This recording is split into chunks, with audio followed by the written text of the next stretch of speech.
परसों संडे के दिन मेरी तैयारी हो गई थी मायके से ससुराल की ओर लौटने का। पता ही नहीं चला कब 10-11 दिन हो गए हैं मुझे मायके में। सुबह सुबह सबसे पहले कपड़े तह लगाए, बैग पैक किया, उसके बाद मैं धोने लगी थी पुराने कंबल। यामी ना कभी कभी मेरी रात में टॉयलेट कर देती है, तो उसके लिए मैं अलग से कंबल अम्बल बिछाए रहती हूँ।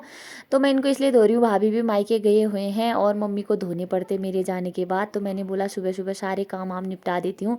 तो जितने भी कंबल चादरें थी सब चीज़ें तो धो दी थी मैंने। साथ ही मेरे बच्चों ने ना पूर्वी के सारे खिलौने इतने गंदे कर रखे थे। भाभी सब धो धा के रख के गई थी, लेकिन मेरे बच्चों ने सब गंदे कर दिए थे, तो मैंने उनको भी धो दिया था। धो के उनको भी धूप में सुखा दिया।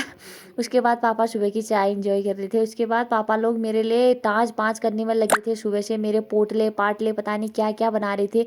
यही हुआ माँ बाप का प्यार, अपना ना खा के भी अपने बच्चों के लिए सारी चीज़ें पैक करते हैं। जब भी मायके जाती हूँ खाली हाथ नहीं भेजते हैं, कुछ ना कुछ बना के भेजते हैं। तो इस बार भी मम्मी की बहुत सारी चीज़ें बन रही थी, जो आपको ब्लॉग के लास्ट में पता चलेगा कि मैं क्या क्या लेके आई हूँ अपने मायके से।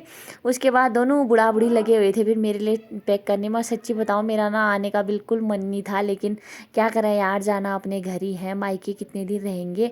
मायके से तो किसी भी बेटी का मन नहीं करता होगा ससुराल आने का, लेकिन रीत चली आ रही है, अपने घर ही जाना है, अपना ही कारोबार संभालना है। तो उसके बाद मैंने डेली पूज ली थी। फिर पापा को दोनों नातनी ने प्रणाम किया। मम्मी तो रोड तक आ रही थी, तो पापा को प्यारी किया।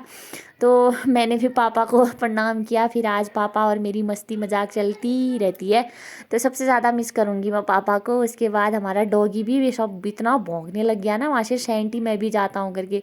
फिर भंडारी देवता के दर्शन किए, सफ़र पे आगे बढ़ गए हम लोग। इसके पापा आए थे लेने के लिए। वहाँ पहुँचते ही बुबू आए थे रोड में हम लोगों को घर में ले जाने के लिए। साथ ही मेरे लिए मोमो आ गए थे। बच्चों के गले में घुघते की माला डाल दी थी।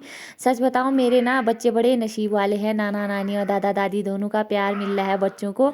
तो अम्मा आ गई थी घूम के, इतने ज़्यादा खुश हो गए थे अम्मा को देख के। अम्मा ने तो खूब सारा प्यार कर दिया बच्चों को। तो घर आके देखा मम्मी ने क्या क्या पैक कर रखा है करके। सब छाछ दी थी, 2 किलो घी दिया था, चावल का आटा, मड़वे का आटा, भट्ट दिए थे, काले भट्ट, साथ में पुए पका के दिए थे, खीर पका के दी थी।